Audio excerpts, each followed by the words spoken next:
علیکم دوستو، امید ہے کہ خیریت سے ہوں گے۔ اللہ آپ کو اسے خوش رکھے۔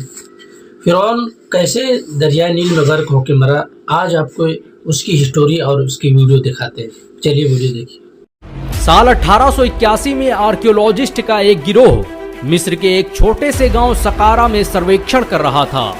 تبھی کھدائی کے دوران انہیں کچھ ایسا ملا جس نے پوری دنیا کو حیرت میں ڈال دیا۔ آرکیولوجسٹ نے ایک ایسی چیز کھوج نکالی تھی جس کا ذکر قرآن میں بار بار کیا گیا تھا، اور یہ چیز کچھ اور نہیں، مصر کے سب سے بڑے فرعون رامسیس دی سیکنڈ کی لاش تھی۔ یہ وہی رامسیس دی سیکنڈ تھا جس نے قتل کرنے کے ارادے سے موسیٰ علیہ السلام کا پیچھا کیا اور پھر اس کی دریائے نیل میں ڈوب کر موت ہو گئی۔ فرعون اپنے لشکر کے ساتھ دریائے نیل میں ڈوب گیا، لیکن اس کی لاش 19ویں صدی تک دنیا کی آنکھوں سے اوجھل رہی۔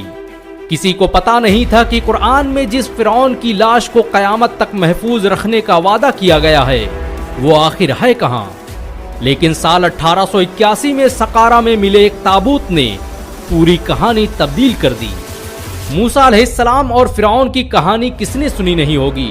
یہی وہ بادشاہ تھا جس نے خدائی کا دعویٰ کیا اور انسانوں پر ظلم اور جبر کے پہاڑ توڑ دیے۔ جو اسے خدا تسلیم نہ کرتا اسے مصر کی زمینوں میں زندہ دفن کر دیا جاتا۔ ایک دن فرعون نے خواب میں دیکھا کہ جلد ہی مصر کی سرزمینوں سے ایک بچہ جنم لینے والا ہے جو اس کی سلطنت اور حکومت کا خاتمہ کر دے گا۔ فرعون نے پورے مصر میں اعلان کر دیا کہ آج سے جو بھی بچہ جنم لے گا اسے قتل کر دیا جائے گا۔ لیکن اللہ نے نہ صرف موسیٰ کو پیدا کیا بلکہ ان کی پرورش اسی فرعون کے گھر میں کروا دی۔ موسیٰ علیہ السلام جب بڑے ہوئے تو انہوں نے فرعون کو اسلام کی دعوت دی، لیکن وہ خدائی کا دعویٰ کرتے ہوئے انہیں قتل کرنے کا منصوبہ بنانے لگا۔ وہ ابھی موسیٰ کو ختم کرنے کے لیے اپنا لشکر تیار ہی کر رہا تھا کہ موسیٰ علیہ السلام اللہ کے حکم سے بنی اسرائیل کو لے کر دریائے نیل کی طرف چل پڑے۔ جیسے ہی فرعون کو خبر ملی کہ موسیٰ دریائے نیل کی طرف جا رہا ہے، اس نے اپنا لشکر لے کر ان کا پیچھا کرنا شروع کر دیا۔ آگے دریائے نیل تھی اور پیچھے فرعون کا لشکر۔ عقل کہتی تھی کہ آج موسیٰ یا تو دریا میں ڈوب کر مرے گا یا فرعون کی تلوار اسے قتل کر دے گی۔ لیکن تبھی حکم ہوا کہ اے موسیٰ، اپنی لاٹھی کو اس دریا پر مار۔ موسیٰ علیہ السلام نے جیسے ہی اپنا عصا دریا پر پٹکا، دریا کے بیچوں بیچ راستہ بن گیا اور ان کا پورا لشکر اسی راستے سے دریا پار کر گیا۔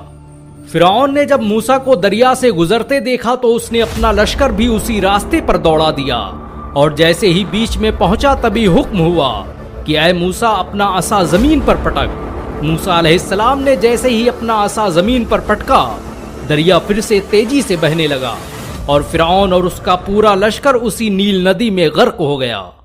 زمانے بیت گئے، ہزاروں سال گزر گئے، نہ جانے کتنے بادشاہ آئے اور گئے، کتنی سلطنتیں تباہ ہوئی۔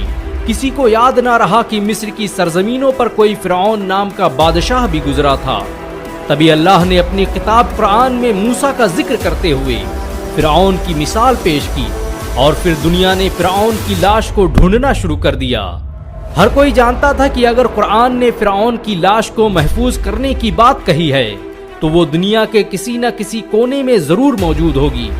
اور آخرکار 1881 میں آرکیولوجسٹ نے مصر کے ایک چھوٹے سے گاؤں میں فرعون کی لاش کو ڈھونڈ نکالا۔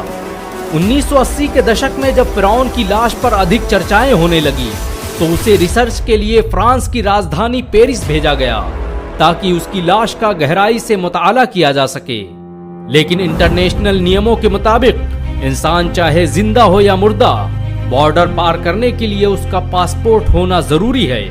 یہی وجہ ہے کہ فرعون دنیا کا پہلا مردہ انسان تھا جس کا پاسپورٹ بنایا گیا۔ مصر نے نہ صرف فرعون کا پاسپورٹ بنایا بلکہ اسے پاسپورٹ میں کنگ کا درجہ بھی دیا۔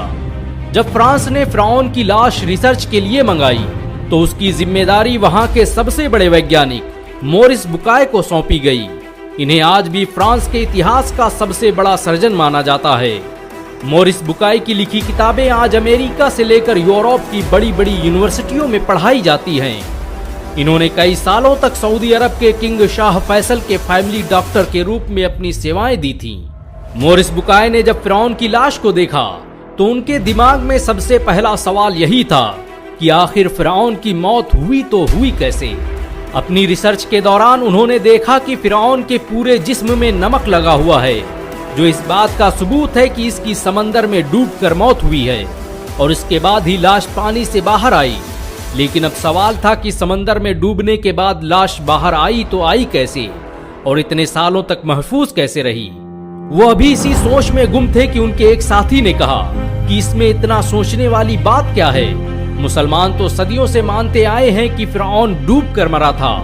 پہلے تو انہوں نے اس کی بات پر یقین نہیں کیا، لیکن جب دوسرے ویگیانک نے بتایا کہ فرعون کے مرنے کا پورا واقعہ قرآن میں ذکر کیا گیا ہے تو وہ حیران رہ گئے۔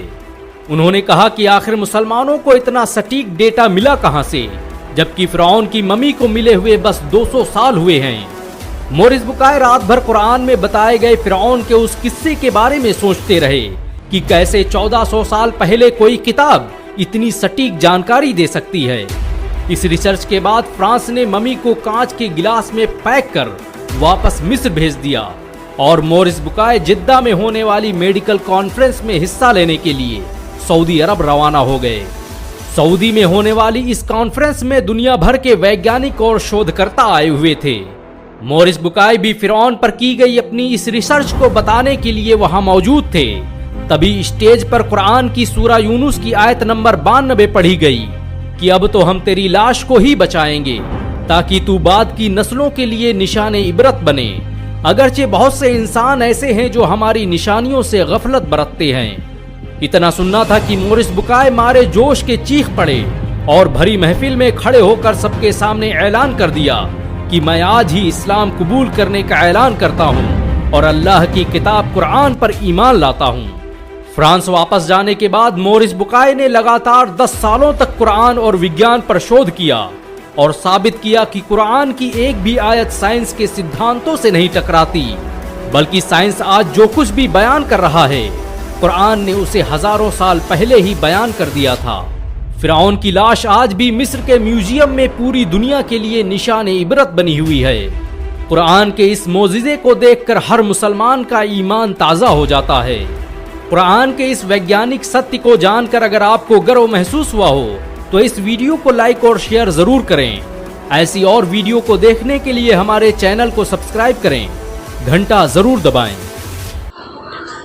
اور فرعون کی یہ کہانی اور ہم نے صدیوں سے جو سنتے آئے تھے کہ یہ غرق ہو کر مر گیا، کیسے مرا نہیں مرا، لیکن حقیقت آج سمجھ میں آئی کہ کیسے مرا۔ اگر ویڈیو اچھی لگی ہو تو آپ سبسکرائب کیجئے، لائک کیجئے اور ویڈیو کو شیئر بھی کیجئے۔ پھر اگلی ویڈیو ملاقات ہوگی۔ اللہ حافظ، السلام علیکم۔